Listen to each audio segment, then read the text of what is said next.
हरे कृष्ण गोविंद हरे मुरारी, हे नाथ नारायण वासुदेव। हरे कृष्ण। राधे राधे। आप सभी को मार्गशीर्ष मास की शुक्ल पक्ष की मोक्षदा एकादशी की हार्दिक शुभकामनाएं। मोक्षदा का अर्थ होता है मोक्ष को देने वाली। इस एकादशी के दिन ही भगवान श्री कृष्ण जी ने अर्जुन को भागवत गीता का उपदेश दिया था। इसीलिए इस एकादशी को गीता जयंती के रूप में भी मनाया जाता है। जो भी मनुष्य इस एकादशी का व्रत करता है और इसकी पावन कथा को सुनता है, वह स्वयं तो मोक्ष पाता ही है, इसी के साथ उसके प्रीत बंधु और सगे संबंधी सभी लोगों को मोक्ष की प्राप्ति होती है। आज की वीडियो में आप सुनेंगे मोक्षदा एकादशी की संपूर्ण व्रत कथा और आरती। इस कथा को पढ़ने और सुनने से वाजपेयी यज्ञ का फल मिलता है और यह व्रत मोक्ष देने वाला तथा चिंतामणि के समान सभी चिंताओं को दूर करने वाला है। तो आइए बड़ी ही श्रद्धा और प्रसन्नचित मन से आज की पहली कथा का शुभारंभ करते हैं। अर्जुन ने उत्पन्ना एकादशी की उत्पत्ति, महिमा, महात्म्य आदि सुनाकर भगवान श्री कृष्ण से कहा, हे परम पूजनीय भगवान श्री कृष्ण, हे त्रिलोकीनाथ, आप सभी को सुख और मोक्ष देने वाले हैं। मैं आपको प्रणाम करता हूँ। हे प्रभु, आप कृपा करने वाले हैं, मेरी एक जिज्ञासा को शांत कीजिए। तब भगवान श्री कृष्ण ने कहा, हे अर्जुन, जो कुछ भी जानना चाहते हो निर्भय होकर कहो, मैं अवश्य ही तुम्हारी जिज्ञासा को शांत करूँगा। हे प्रभु, यह जो आपने मार्गशीर्ष मास के कृष्ण पक्ष की एकादशी के विषय में बताया है, उससे मुझे बड़ी ही शांति प्राप्त हुई।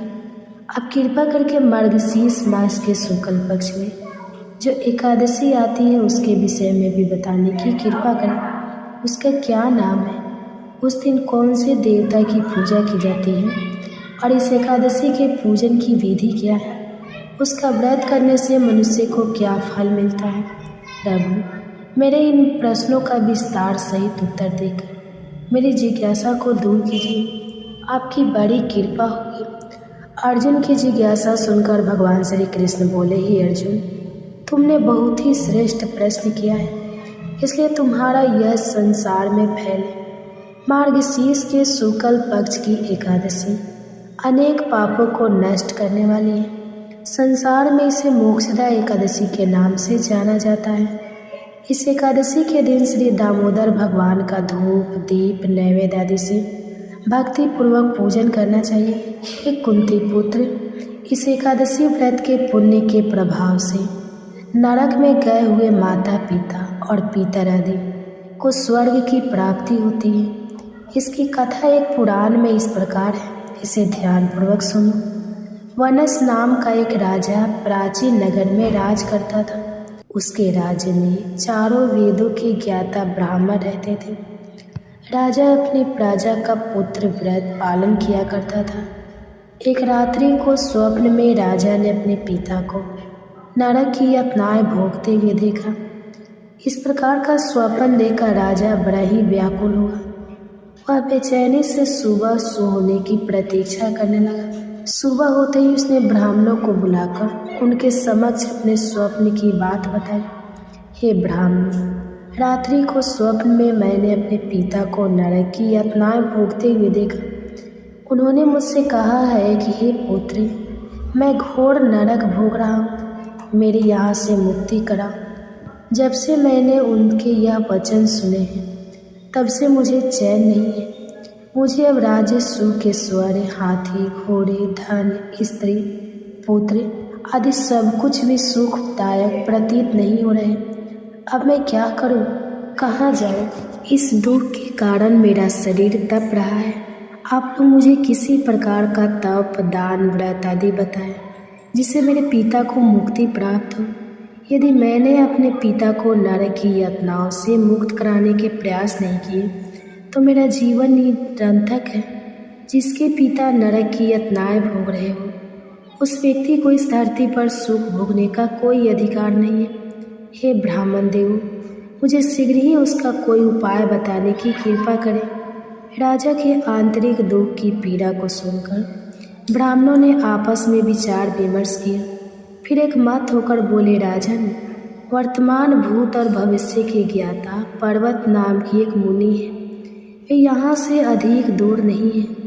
आप अपनी यह व्यथा उनसे जाकर कहें, वे अवश्य ही उसका कोई सरल उपाय आपको बता देंगे। ब्राह्मणों की बात को सुनकर राजा मुनि के आश्रम पर गए। आश्रम में अनेक शांत चित्त योगी और मुनि तपस्या कर रहे थे। चारों वेदों के ज्ञाता पर्वत मुनि दूसरे ब्रह्मा के समान बैठे जान पड़ते थे। राजा ने उन्हें दंडवत प्रणाम किया तथा अपना परिचय दिया। पर्वत मुनि ने राजा की कुशल क्षेम पूछी। तब राजा ने बताया, हे मुनिवर, आपकी कृपा से मेरे राज्य में सब कुशल है, किंतु मेरे समक्ष अचानक ही एक ऐसी समस्या आ खड़ी हुई है जिससे मेरा हृदय बड़ा ही अशांत हो रहा है। फिर राजा ने मुनि को व्यथित हृदय से रात में देखी हुई स्वप्न की पूरी बात बताई और फिर दुखी स्वर में बोले, हे महर्षि, अब आप कृपा कर मेरा मार्गदर्शन करें कि ऐसे में मुझे क्या करना चाहिए, कैसे मैं अपने पिता को नरक की यातना से मुक्ति दिलाऊं। तब राजा की बात पर्वत मुनि ने गंभीरतापूर्वक सुनी। फिर नेत्र बंद करके भूत और भविष्य पर विचार करने लगे। कुछ देर गंभीरतापूर्वक चिंता करने के बाद उन्होंने कहा, राजन, मैंने अपने योग्य बल के द्वारा तुम्हारे पिता के सभी कुकर्मों का ज्ञान प्राप्त कर लिया है। उन्होंने पूर्व जन्म में अपनी पत्नियों में भेदभाव किया था। अपनी बड़ी रानी के कहने पर आकर उन्होंने अपनी दूसरी पत्नी को ऋतु दान मांगने पर नहीं दिया था। उसी पाप कर्म के फल से तुम्हारा पिता नरक में गया है। यह जानकर वनस ने याचना भर स्वर में कहा, हे ऋषिवर, मेरे पिता के उद्धार का आप कोई उपाय बताने की कृपा करें। किस प्रकार वे इस पाप से मुक्त होंगे। इस पर पर्वत मुनि बोले, हे राजन, मार्गशीर्ष मास के शुक्ल पक्ष में जो एकादशी होती है उसे मोक्षदा एकादशी कहते हैं। यह मोक्ष प्रदान करने वाली होती है। आप इस मोक्षदा एकादशी का व्रत करें और उस व्रत के पुण्य की संकल्प करके अपने पिता को अर्पित कर दें। एकादशी के पुण्य प्रभाव से अवश्य ही आपके पिता की मुक्ति होगी। पर्वत मुनि के वचनों को सुनकर राजा अपने राज्य को लौट आया और परिवार सहित मोक्षदा एकादशी का विधि पूर्वक व्रत किया। इस व्रत के पुण्य को राजा ने अपने पिता को अर्पित कर दिया। इस पुण्य के प्रभाव से राजा के पिता को सहज ही मुक्ति मिल गई। स्वर्ग को प्रस्थान करते हुए राजा के पिता ने कहा, हे पुत्र, तेरे कल्याण हो। इतना कहकर राजा के पिता ने स्वर्ग को प्रस्थान किया। हे पांडु पुत्र, जो मनुष्य मार्गशीर्ष मास के शुक्ल पक्ष की एकादशी का उपवास करते हैं उनके सभी पाप नष्ट हो जाते हैं और अंत में भी स्वर्ग लोक को प्राप्त करते हैं। इस उपवास से उत्तम और मोक्ष प्रदान करने वाला कोई भी दूसरा व्रत नहीं है। इस कथा को सुनने और पढ़ने से अनंत फल प्राप्त होता है। यह उपवास मोक्ष प्रदान करने वाला चिंतामणि के समान है, जिससे उपवास करने वाले की सभी मनोकामनाएं पूर्ण हो जाती है। हे अर्जुन, प्रत्येक मनुष्य की प्रबल इच्छा होती है कि वह मोक्ष प्राप्त करे। मोक्ष की इच्छा करने वाले के लिए मोक्षदा एकादशी का यह उपवास अति महत्वपूर्ण है। पिता के प्रति पुत्र के दायित्व का इस कथा से श्रेष्ठ दुशांत दूसरा कोई नहीं है। अतः भगवान श्री हरि विष्णु जी के निमित्त इस उपवास को श्रद्धापूर्वक और निष्ठा के साथ करना चाहिए। यह पिता के प्रति भक्ति और दूसरों के लिए पुण्य अर्पित करने की श्रेष्ठ और पवित्र कथा है। इसका उपवास केवल उपवास करने वाले मनुष्य की ही नहीं अपितु उसके पितरों का भी भला करता है। अपने किसी सगे सहोदर मित्र बंधु को भी इस उपवास का फल अर्पण करने से उसके भी पापों और कलेश का नाश हो जाता है। प्रेम से बोलिए भगवान श्री लक्ष्मी नारायण जी की जय, तुलसी माता और भगवान शालिग्राम जी की जय। अब आप सुनिए तुलसी माता की कथा। एक बुढ़िया माई तुलसी जी को सींचती थी और कहती थी, हे तुलसी माता, सत की दाता, मैं तेरा बिरला सींचती हूँ, मुझे बहू दे, पीताम्बर की धोती दे, मीठा मीठा घास दे, बैकुंठ में वास दे, चटल की चाल दे, पटक की मौत दे, चंदन का काट दे, रानी का राज दे, दाल भात का भोजन दे, ग्यारस की मौत दे, कृष्ण जी का कंधा दे। तब तुलसी माता यह सुनकर सूखने लगी। तो भगवान ने पूछा, हे तुलसी, तुम क्यों सूख रही हो? तो तुलसी माता ने कहा कि एक बुढ़िया रोज आती है और यही बात कह जाती है, मैं सब बात तो पूरा कर दूंगी, लेकिन भगवान कृष्ण का कंधा कहाँ से लाऊंगी? तो भगवान बोले, जब वो मरेगी तो मैं अपने आप कंधा दे आऊँगा। तो बुढ़िया माई से कह देना। जब बुढ़िया माई मर गई, सब लोग आ गए। जब माई को ले जाने लगे तो वह किसी से नहीं उठी। तो भगवान श्री कृष्ण एक बार 12 बरस के बालक का रूप धारण करके आए और बालक ने कहा, मैं कान में एक बात कहूँगा तो बुढ़िया माई उठ जाएगी। बालक ने बुढ़िया माई के कान में कहा, बुढ़िया माई, मन की निकाल ले, पीताम्बर की धोती ले, मीठा मीठा घास ले, बैकुंठा में वास ले, चटक की चाल ले, पटक की मौत ले, कृष्ण जी का कंधा ले। यह सुनकर बुढ़िया माई हल्की हो गई। तो भगवान श्री कृष्ण ने उन्हें कंधा दिया और बुढ़िया माई को मुक्ति मिल गई। हे तुलसी माता, जैसे बुढ़िया माई को मुक्ति दी, वैसे ही सबको देना। प्रेम से बोलिए श्री तुलसी महारानी जी की जय, भगवान श्री कृष्ण की जय। अब आप सुनिए तुलसी माता की दूसरी कथा। शिव पुराण के अनुसार पौराणिक समय में दैत्यों का राजा दंभ हुआ करता था। वह बहुत बड़ा विष्णु भक्त था।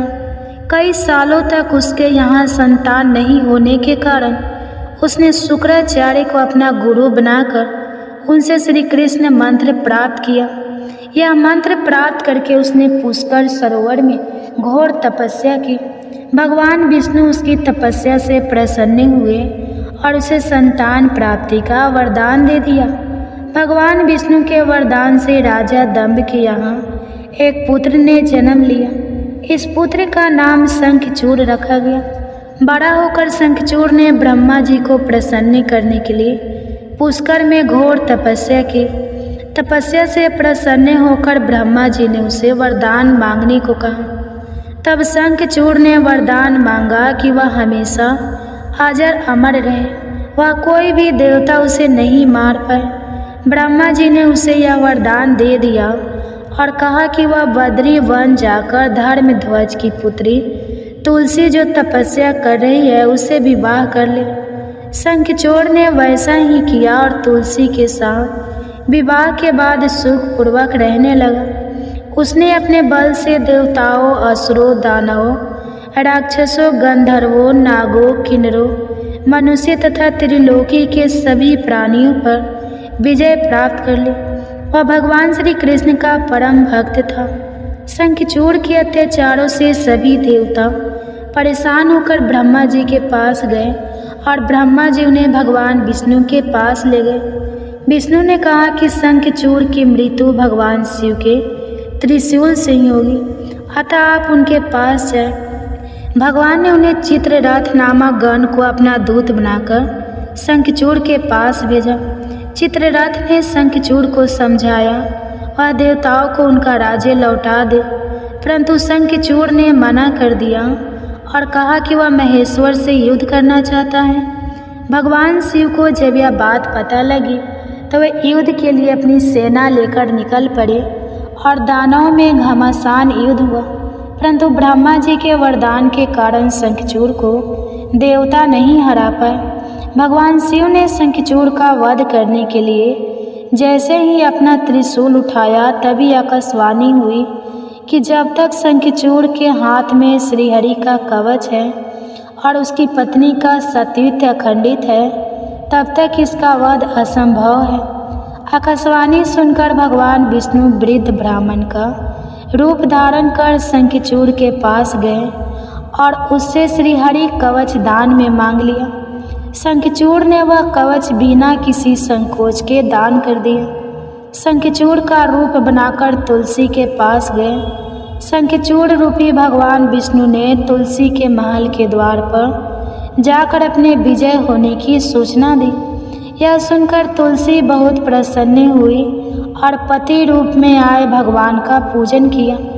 ऐसा करते ही तुलसी का सतीत्व तो खंडित हो गया और भगवान शिव ने युद्ध में अपने त्रिशूल से शंखचूड़ का वध कर दिया।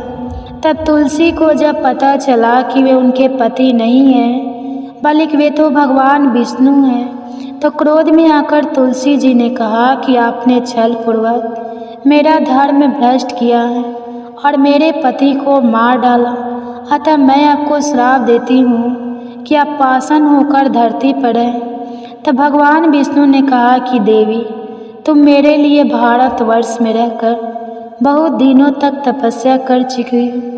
तुम्हारा यह शरीर नदी रूप में बदल कर गंडकी नामक नदी के रूप में प्रस्तुत होगा।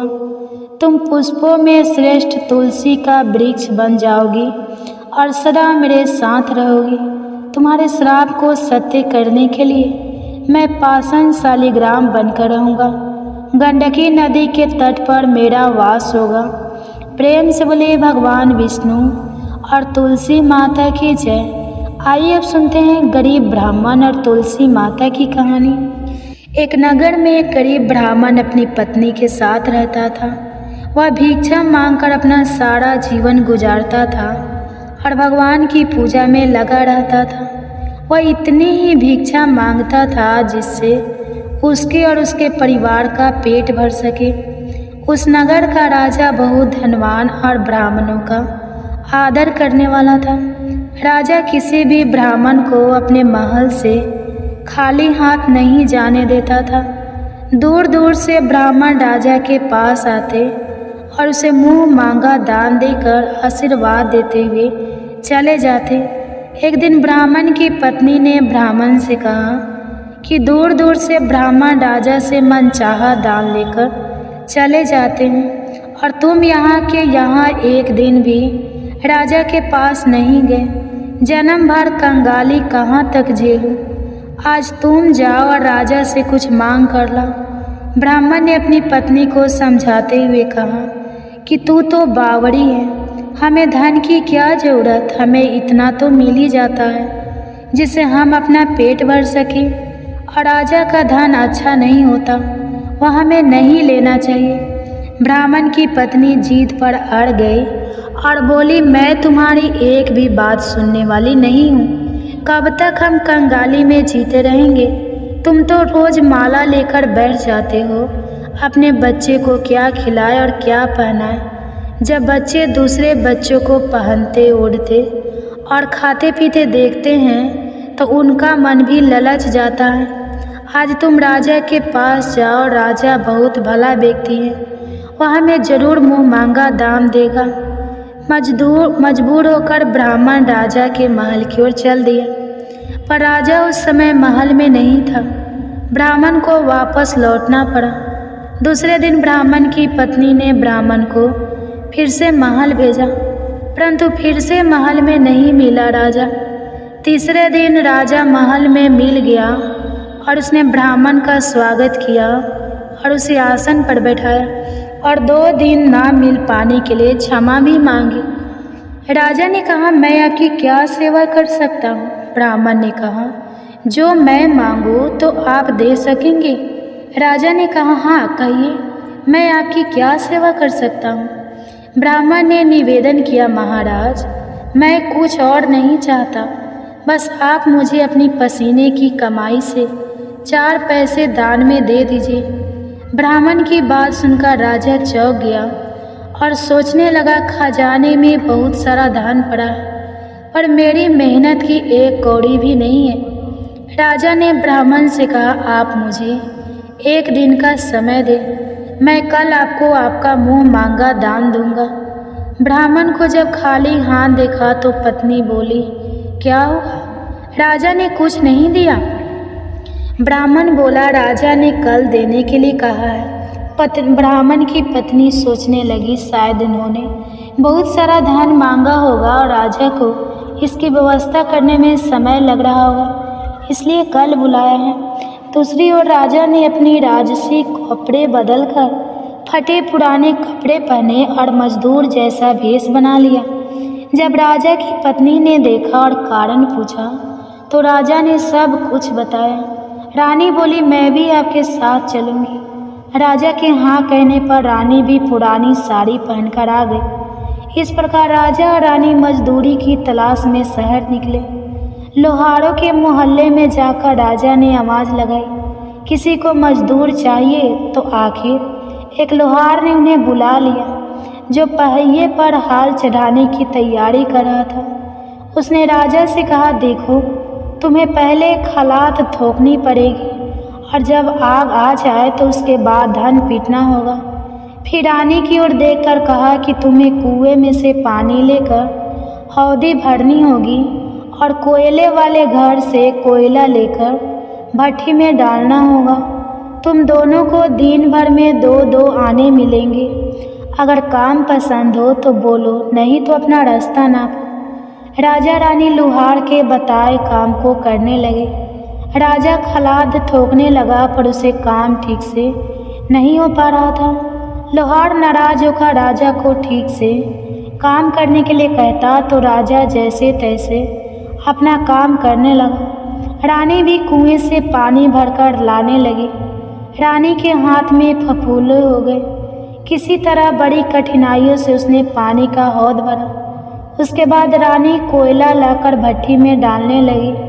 भट्ठी में आग आने पर लोहार ने बाट भट्ठी में से निकालकर पहिए पर जमाई और एक घन अपने हाथ में लेकर और एक राजा के हाथ में देकर कहा, देखो, बारी बारी से घन इस पर पटकना, हाथ इधर उधर ना हो पाए। राजा जोर जोर से घन पटकने लगा लेकिन उसका निशाना ठीक नहीं बैठता।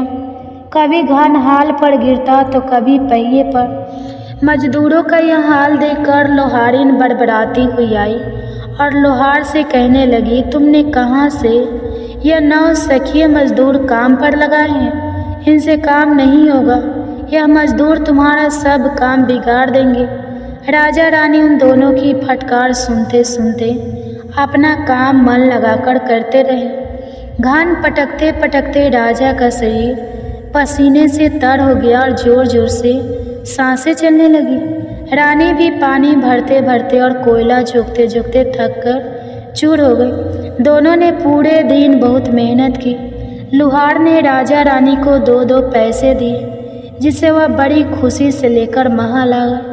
आज उन्हें पता लगा कि मेहनत की कमाई कैसी होती है। राजा ने 4 पैसे अलग रख दिए और अगले दिन ब्राह्मण को बुलाकर उसे दे दिए। ब्राह्मण राजा को आशीर्वाद देकर घर लौटा और ब्राह्मणी से कहा, लो, मैं राजा के हाथ से दक्षिणा ले आया हूँ। ब्राह्मणी खुश होकर दौड़ती हुई आई और जब उसने 4 पैसे देखे तो वह ठिठक कर रह गई और उन्हें दूर फेंक दिया। वह जल भूनकर ब्राह्मण से बोली, तुम जैसे दरिद्र से राजा के यहाँ जाकर भी कुछ ना मांगा गया। शर्म भी नहीं आती? यह कहकर वह रूठ कर चली गई और बहुत देर तक बड़बड़ करती रही। ब्राह्मण ने उन 4 पैसों को उठाकर तुलसी घर के पास रख दिया और सोचा जब ब्राह्मणी शांत हो जाएगी तो ज़रूरत पड़ने पर उठा लेगी। परंतु कई दिनों तक पैसे वहीं रखे रहे और फूल बेलपत्र ऊपर से गिरकर मिट्टी में दब गए। ब्राह्मण और ब्राह्मणी दोनों ही उन सिक्कों के बारे में भूल गए। कुछ दिनों बाद तुलसी घर में 4 पौधे उगे। चारों पौधे बहुत सुंदर थे। यह देखकर ब्राह्मणी रोज उनमें पानी डालती। 4 महीने बाद वह पौधे बड़े हो गए और उनमें फूल लगने लगे। फूल सूखने पर इनमें मोती झरने लगे। ब्राह्मण और ब्राह्मणी ने कभी मोती नहीं देखे थे। वह समझे कि कोई बीज है। हर रोज कई फूल झरते और बहुत मोती पूरे तुलसी घर में बिखर जाते। ब्राह्मणी उन मोतियों को समेटकर घर के कोने में डाल देती। इस तरह वहाँ मोतियों का ढेर लग गया। एक दिन एक सब्जी वाली आई। ब्राह्मणी को सब्जी लेनी थी पर उसके पास पैसे नहीं थे। उसने सब्जी वाली से कहा, क्या तुम इन चमकदार चीज़ों के बदले सब्जी दे सकती हो? सब्जी वाली ने देखा तो वह पहचान गई कि यह तो मोती है। उसने खुशी खुशी ब्राह्मणों को उन मोतियों के बदले उसके मन पसंदी सब्जी दे दी। अब से हर रोज ऐसा होने लगा। ब्राह्मण और सब्जी वाली दोनों खुश थे। सब्जी वाली यह सोचकर खुश थी कि मुझे 1 पैसे की तरकारी के बदले हजारों का माल मिलता है, और ब्राह्मणी यह सोचकर खुश थी कि इन चीज़ों के बदले सब्जी मिल जाती है। इस प्रकार कई महीने बीत गए। इधर राजमहल में कोई राजहंस थे तो मोती चुगते थे। राजा का यह नियम था, जब राजहंस मोती चुग लेते थे इसके बाद ही राजा और उनका परिवार भोजन करता था। एक समय बाद राजा का सारा धन उन मोतियों और दान देने में खर्च हो गया। अब राजा को मोती खरीदने के पैसे तक नहीं बचे। यह खबर पूरे नगर में फैल गई। ब्राह्मण और ब्राह्मणी को जब यह बात पता चला तो उन्होंने यही विचार किया कि राजा बहुत दानी और नेक दिल है। उसने अपना सब कुछ दान कर दिया, यहाँ तक कि शायद उनके पास खाने को भी कुछ नहीं है। ऐसे हालत में हमें उन लोगों की सहायता करनी चाहिए। तो ब्राह्मण ने कहा, अगर तू कहे तो इसमें से कुछ बीज राजा को दे दूँ। तो ब्राह्मणी कहती है, इससे सब्जी और खाने की चीज़ें मिल जाती है। ब्राह्मणी ने कहा, हाँ, मैं रोज़ इसके बदले सौदा लिया करती हूँ। ऐसा कहकर ब्राह्मणी एक टोकरी बीज भर लाई। ब्राह्मण राजा के पास पहुँचा और उसे वह मोती दिए और राजा को सारी बात बताई। राजा उन मोतियों को देखकर चौंक गया। उसने मोती राजहंस को दिए। राजहंस उन्हें चुगने लगा। यह देखकर राजा ने ब्राह्मण से कहा, एक एक मोती सैकड़ों रुपयों का है। सच बताए, आपके पास इतने मोती आए कहाँ से? ब्राह्मण बोला, महाराज, ऐसे तो हमारे घर पर बहुत है। राजा को पूरी बात बताई। राजा अपने मंत्रियों के साथ ब्राह्मण के घर पहुँचे और उन चारों पेड़ों को देखा। पूछताछ में उन सिक्कों वाली बात सामने आ गई। जब पेड़ों को देखा तो उनकी जड़ के पास वही सिक्के चिपके हुए थे। आज ब्राह्मण और ब्राह्मणी को मालूम हुआ कि उनके पास लाखों करोड़ों की दौलत है, जिसे वह साधारण बीज समझते थे। ब्राह्मण ने सोचा कि मेरे लिए यह धन किस काम का। ऐसा सोचकर ब्राह्मण ने सारे मोती राजा को दान में दे दी। राजा की आंखें खुल गई। मेहनत के धन की कीमत उन्हें मालूम पड़ गई। उस दिन राजा ने प्रण कर लिया कि मैं खजाने के पैसों से एक भी पैसा अपने खर्च में नहीं लाऊंगा। अपना खर्च मेहनत करके चलाऊंगा। खजाने और ब्राह्मण के दान से राजा ने जनता के हित में कई धर्म कार्य शुरू किए। तुलसी माता की कथा समाप्त होती है। प्रेम से बोलिए माँ तुलसी जी की जय। आइए अब माता तुलसी की दूसरी कथा को सुनते हैं। इस कथा को सुनने से एकादशी के व्रत का संपूर्ण फल मिल जाता है। किसी समय एक कुटुंब में ननद तथा भाभी साथ साथ रहती थी। ननद का विवाह अभी नहीं हुआ था। वह तुलसी के पौधे की बहुत सेवा किया करती थी, लेकिन उसकी भाभी को यह सब बिल्कुल भी पसंद नहीं था।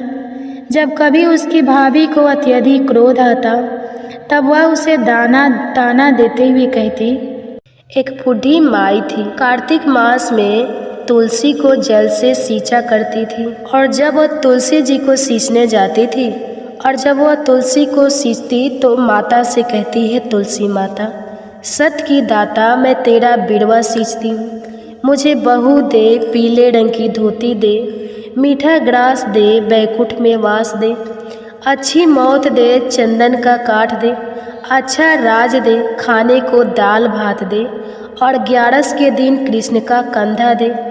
बूढ़ी माई की यह बात सुनकर तुलसी माता धीरे धीरे सूखने लगी। तुलसी माता को इस प्रकार सूखते देख भगवान ने पूछा, हे तुलसी, तुम दिन प्रतिदिन क्यों सूखती जा रही हो? तब तुलसी माता ने कहा, बस मेरे मन की मत पूछो। प्रभु भगवान कहने लगे, मैं नहीं पूछूंगा तो कौन पूछेगा? तब तुलसी माता कहने लगी, हे कृष्ण, एक बूढ़ी माई आती है और अपनी बात कहकर चली जाती है। मैं उसकी सारी बातें को पूरी कर दूंगी, लेकिन कृष्ण का कंधा कहाँ से लाऊंगी? तब भगवान कृष्ण कहने लगे कि अगर वह मरेगी तो अपने आप ही मैं कंधा देने आ जाऊंगा। तुम बूढ़ी माई से यह बात कह देना। इसके बाद बहुत दिनों के बाद वह बूढ़ी माई मर गई। बूढ़ी माई के मरने पर सारा गांव इकट्ठा हो गया और उनका अंतिम संस्कार आने पर उसे उठाने लगे। लेकिन वह बहुत भारी हो गई, जिससे उनकी अर्थी टस से मस नहीं हुई। सभी बोले, यह तो बहुत संस्कारी थी, बहुत पूजा पाठ करती थी, और यह तो कार्तिक मास में तुलसी जी को भी सींचा करती थी। इसने तो कोई पाप नहीं किया, फिर ये इतनी भारी कैसे हो गई? सभी आपस में चर्चा करने लगे। तभी एक बूढ़े ब्राह्मण के वेश में भगवान कृष्ण वहाँ आए और कहने लगे, अरे भाइयों, यह भीड़ कैसी है? तब गांव वाले बोले कि एक बूढ़ी माई मर गई है, और वह इतनी पापनी थी कि उनकी तो अर्थी उठाए नहीं उठ रही, बहुत भारी हो गई है। पूरा जीवन तो उन्होंने बड़ा पूजा पाठ किया। तब भगवान कहने लगे कि मुझे इनके कान में कुछ कह लेने दो, फिर यह उठ जाएंगी। भगवान बूढ़ी माई के पास गए और उनके कान में कहा, माई, तू अपने मन की कर ले, पीताम्बर की धोती ले, मीठा मीठा ग्रास ले, बैकुंठ में वास ले, चटक की चाल ले, चंदन का काठ ले, झालर की झंकार ले, दाल भात को जमीन ले, और ले श्री कृष्ण का कंधा भी ले। भगवान की बातें सुनते ही बूढ़ी माई तो तुरंत हल्की हो गई। तब भगवान स्वयं उन्हें अपने कंधे पर ले गए, और इस प्रकार बूढ़ी माई को मुक्ति मिल गई और वह बैकुंठ लोक को चली गई। हे तुलसी माता, जैसे आपने उन बूढ़ी माई की मुक्ति करी, वैसे ही हम सबकी करना। जैसे भगवान ने उन्हें कंधा दिया, वैसा ही हमें भी देना। सभी प्रेम से बोलिए, तुलसी माता की जय, श्री कृष्ण भगवान की जय। अब सुनिए तुलसी माता के पूर्व जन्म की कथा। तुलसी माता से जुड़ी एक कथा बहुत प्रचलित है। श्रीमद् देवी भागवत पुराण में भी इनके अवतरण की दिव्य लीला कथा बताई गई है। एक बार भगवान शिव ने अपने तेज को समुद्र में फेंक दिया। उससे एक महातेजस्वी बालक ने जन्म लिया। यह बालक आगे चलकर जलंधर के नाम से पराक्रमी दैत्य राजा बना, और इसकी राजधानी का नाम जलंधर नगरी था। दैत्यराज कालनेमी की कन्या वृंदा का विवाह जलंधर से हुआ। जलंधर महाराज था। अपनी सतह के मध्य से चूर उसने माँ लक्ष्मी जी को पाने की कामना से युद्ध किया, परंतु समुद्र से ही उत्पन्न होने के कारण माता लक्ष्मी ने उसे अपने भाई के रूप में स्वीकार किया। तब देवताओं से युद्ध में पराजित होकर जलंधर देवी पार्वती जी को पाने की लालसा से कैलाश पर्वत पर गया। भगवान देवाधिदेव शिव जी का ही रूप धरकर वह माता पार्वती जी के समीप गया, परंतु माता ने अपने योग बल से उसे तुरंत पहचान लिया और वह वहाँ से अंतर्ध्यान हो गई। तब देवी पार्वती ने क्रोध होकर सारा वृत्तांत भगवान विष्णु को सुनाया। जलंधर की पत्नी वृंदा अत्यंत पतिव्रता स्त्री थी। उसी के पतिव्रत धर्म की शक्ति से जलंधर ना तो मारा जाता था और ना ही पराजित होता था। इसलिए जलंधर का नाश करने के लिए वृंदा के पतिव्रत धर्म को भंग करना बहुत जरूरी थी। इसी कारण भगवान विष्णु ऋषि का वेश धारण कर वन में जा पहुँचे, जहाँ वृंदा अकेली भ्रमण कर रही थी। भगवान के साथ दो मायावी राक्षस भी थे, जिन्हें देखकर वृंदा भयभीत हो गई। ऋषि ने वृंदा के सामने क्षण भर में दोनों को भस्म कर दिया। उनकी शक्ति देखकर वृंदा ने कैलाश पर्वत पर महादेव के साथ युद्ध कर रहे अपने पति जलंधर के विषय में पूछा। तब ऋषि बने भगवान विष्णु ने अपनी माया से दो वानर प्रकट किए। एक वानर के हाथ में जलंधर का सिर था तथा दूसरे के हाथ में धड़। अपने पति की यह दुर्दशा देखकर वृंदा मूर्छित होकर गिर पड़ी। होश में आने पर उन्होंने ऋषि रूपी भगवान से विनती की कि हे उसके पति को जीवित करें। तब भगवान ने अपनी माया से पुनः जलंधर का सिर धड़ से जोड़ दिया, परंतु स्वयं भी वह उसी शरीर में प्रवेश कर गए। वृंदा को इस छल का जरा भी आभास नहीं हुआ और जलंधर बने भगवान के साथ वृंदा पतिव्रता का व्यवहार करने लगी, जिससे उसका सतीत्व भंग हो गया। और सतीत्व भंग होते ही उधर जलंधर कैलाश पर्वत पर महादेव के साथ युद्ध कर रहे जलंधर का वध हो गया।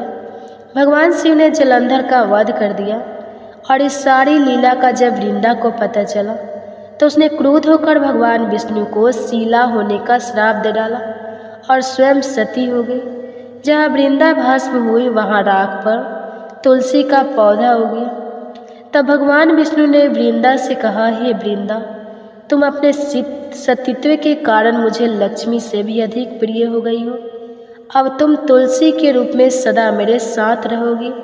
जो मनुष्य मेरी शालिग्राम रूप के साथ तुलसी जी का विवाह करेगा, उसे इस लोक और परलोक में विपुल यश प्राप्त होगा। जिस घर में तुलसी होती है, वहाँ यम के दूत भी असमय नहीं आ सकते। गंगा और नर्मदा जी के जल में स्नान तथा तुलसी जी का पूजन बराबर माना जाता है। चाहे मनुष्य कितना भी पापी क्यों न हो, मृत्यु के समय जिसके प्राण मंजरी रही तुलसी और गंगा जल मुख में रखकर निकल जाते हैं, वह पापों से मुक्त होकर बैकुंठ धाम को प्राप्त होता है। जो मनुष्य तुलसी और आंवला की छाया में अपने पितरों का श्राद्ध करता है, उसके पितर भी मोक्ष को प्राप्त हो जाते हैं और अर्ध गति से मुक्ति हो जाती है। सभी प्रेम से बोलिए, पतित पावनी तुलसी मैया की जय। एक बार किसी गांव में किसान रहता था। वह हर दिन मंदिर जाता और तुलसी माता की पूजा किया करता था। वह तुलसी माता से रोज प्रार्थना करता कि हे तुलसी माता, मेरे आनंद करना। तुलसी माता ने एक दिन सोचा कि यह किसान बहुत सीधा साधा है, एक तो गरीब है, फिर भी हर दिन समय निकालकर मेरी पूजा किया करता है। मैं इसके लिए कुछ न कुछ करना चाहती हूँ। यह सोचकर तुलसी माता ने एक छोटी कन्या का रूप धरा और किसान के रास्ते पर जाकर बैठ गई और फिर उस किसान से कहने लगी कि मैं भी तुम्हारे घर चलना चाहती हूँ, मेरा कोई नहीं है। किसान ने सोचा, घर पर तो मेरी 6 बेटियाँ पहले से ही हैं, अब 7 लड़कियों का मैं पेट कैसे भरूंगा, कैसे उनका लालन पोषण करूंगा और कैसे इनका विवाह करूंगा। मेरे पास तो कुछ भी नहीं है। यह सोचकर वह किसान बहुत परेशान हो गया। मारे दुख के उसको आजकल कुछ भी अच्छा नहीं लग रहा था। यहाँ तक कि उसको खाना खाने का भी मन नहीं कर रहा था। उसे इस तरह परेशान देखकर उसकी पत्नी बोली कि क्या बात है, आजकल बहुत दुखी रहने लगे हो। तब वह किसान बोला, क्या बताऊँ, मैं मंदिर जाता हूँ, वहाँ पर एक छोटी सी कन्या बैठी हुई है और वह रोज़ कहती है कि मैं भी तुम्हारे घर चलूँगी। अब तुम ही बताओ भला, घर पर तो हमारी 6 बेटियाँ पहले से ही हैं, अब 7वीं को लाकर मैं कैसे उसका पेट भरूँगा, कैसे गुजारा होगा। किसान की पत्नी बोली, अरे इसमें परेशान होने की इतनी क्या बात है, अगर वह आ रही है तो आने दो।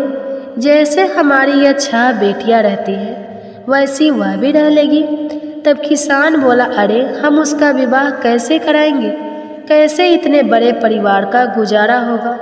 किसान की पत्नी ने उसे समझाते हुए कहा, अरे यह तो कोई भी बात नहीं, कोई मुश्किल ही नहीं। जैसे हम अपनी 6 लड़कियों की शादी करवाएंगे, वैसे ही 7वीं की भी करवा देंगे। अपनी 7वीं लड़कियों का विवाह साथ साथ करवा देंगे। अब किसान को अपनी पत्नी की बात सही लगी, उसका मन थोड़ा हल्का हुआ। अगले दिन जब वह मंदिर गया तो वह कन्या उसे फिर से मंदिर की सीढ़ियों पर बैठी दिखाई दी और फिर से उसने अपनी बात दोहराई कि मैं आपके घर चलूँ क्या। अब की बार किसान ने ना तो उससे मना किया, ना ही कोई बहाना बनाया, बल्कि उसका हाथ पकड़कर कहा, हाँ चल बेटी, घर चलो। ऐसा कहकर वह किसान उस छोटी सी कन्या का हाथ पकड़कर अपने घर पर लिवाकर ले आया। अब जब वह घर ले आया तो तुलसी माता, जो कन्या के रूप में उस किसान के घर पर आई थी, उनका तो पैर किसान के घर पर पड़ते ही किसान के तो मानो आनंद ही आनंद छा गया। उसके घर में खुशियाँ ही खुशियाँ भर गई और उसकी सारी गरीबी भी दूर हो गई। अब किसान के घर में किसी बात का कोई अभाव नहीं था। धीरे धीरे समय बीता और किसान की वह सभी कन्याएं विवाह के लायक हो गई। जब वह किसान अपनी बेटिया की शादी के लिए वर ढूंढने के लिए जाने लगा तो सबसे छोटी कन्या ने कहा कि पिताजी, मेरे लिए तो शालिग्राम जी के मंदिर में जाकर शालिग्राम जी को ही लेकर आना और उनसे कहना कि वह बारात लेकर आए मुझसे विवाह करने के लिए। और पिताजी, मेरी बाकी 6 बहनों के लिए आप अपनी इच्छा से वर ढूंढ लेना। किसान ने ऐसा ही किया और तुलसी महारानी की कृपा से उसके तो सारे जेवर कपड़ा खाना सब तैयार हो गया और खूब धूमधाम से सबका विवाह हो गया। और उस किसान के घर पर तुलसी माता की कृपा हो गई। हे तुलसी माता, जैसे आपने उस किसान के घर पर कृपा की वैसे ही सब पर करना और वैसे ही आनंद और खुशियाँ सबको देना। कथा को कहते सुनते और हुंकार भरते सभी भक्तों के घर पर अपनी कृपा दृष्टि बनाए रखना।